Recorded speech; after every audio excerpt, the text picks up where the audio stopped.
प्यारे दोस्तों, नवरात्रि के दूसरे दिन माता ब्रह्मचारिणी की पूजा की जाती है। क्या आप जानते हैं ब्रह्मचारी भी माता पार्वती का ही एक रूप है। ब्रह्मचारिणी माता की कथा को शुरू करने से पहले हम आपको एक बात कह देना चाहते हैं। नवरात्रि के प्रथम दिन पूजी जाने वाली माँ शैलपुत्री के बारे में हमने आपको बताया था कि उनके जन्म से पहले वो सती के रूप में रहती थी राजा दक्ष के घर में। लेकिन जब दक्ष प्रजापति के हवन कुंड में कूद के सती अपने प्राणों की आहुति दे देती है, तो उसके बाद जब उनका जन्म होता है, रिवर्त होता है माता पार्वती के रूप में, तो उनको शैलपुत्री कहा जाता है। और उन्हीं माता शैलपुत्री की आराधना हम नवरात्रि के प्रथम दिन करते हैं। लेकिन जब नवरात्रि का दूसरा दिन आता है तो हम माता ब्रह्मचारिणी की पूजा करते हैं। तो दोस्तों, माता ब्रह्मचारिणी कौन है, या फिर माता पार्वती अगर ब्रह्मचारिणी है तो उनका नाम ब्रह्मचारिणी कैसे पड़ गया।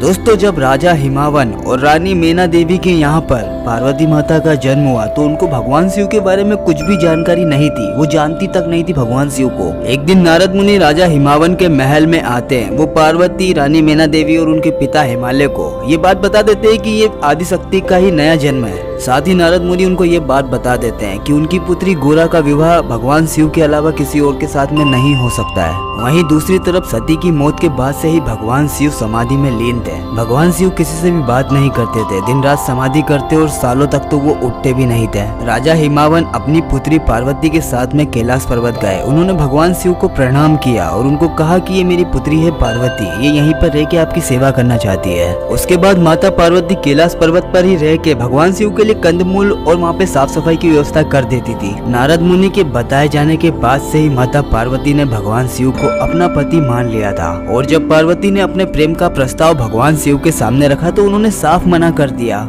लेकिन हिमालय की पुत्री ने तो मानो भगवान शिव को अपना पति बनाने की जिद पकड़ रखी थी। माता पार्वती ने भगवान शिव को पाने के लिए कठोर तप शुरू कर दिया। माता पार्वती जंगल में ही कुटिया बनाकर रहने लगी। वो यहाँ पर तपस्या करती और यहीं से जो कंदमूल मिलते हैं उनको खा के अपना जीवन बिताती। पार्वती की तपस्या के दौरान भगवान शिव ने कई बार रूप बदल के पार्वती की परीक्षा ली। अपनी तपस्या से भगवान शिव को प्रसन्न न होते देख माता पार्वती ने सोचा थोड़ा कठोर तप किया जाए। इसीलिए तपस्या के दौरान माता पार्वती थोड़े बहुत कंदमूल या जो भी कुछ खाती थी उन्होंने वो भी बंद कर दिया। अब वो पूरे दिन भूखे रहकर तपस्या करती। पार्वती का कठोर तप को देख के ब्रह्मांड में हीलिंग होने लगी। सभी देवी देवता, असुर, राक्षसी देख के घबरा गए और उन्होंने माता पार्वती को अपना समर्थन दे दिया। और इसी के साथ परमपिता ब्रह्मा ने माता पार्वती को एक नया नाम दिया। उन्होंने माता पार्वती को ब्रह्मचारिणी के नाम से संबोधित किया, जिसका मतलब होता था ब्रह्म का आचरण करने वाली। दोस्तों, ये थी नवरात्रि के दूसरे दिन पूजी जाने वाली माँ ब्रह्मचारिणी की कथा।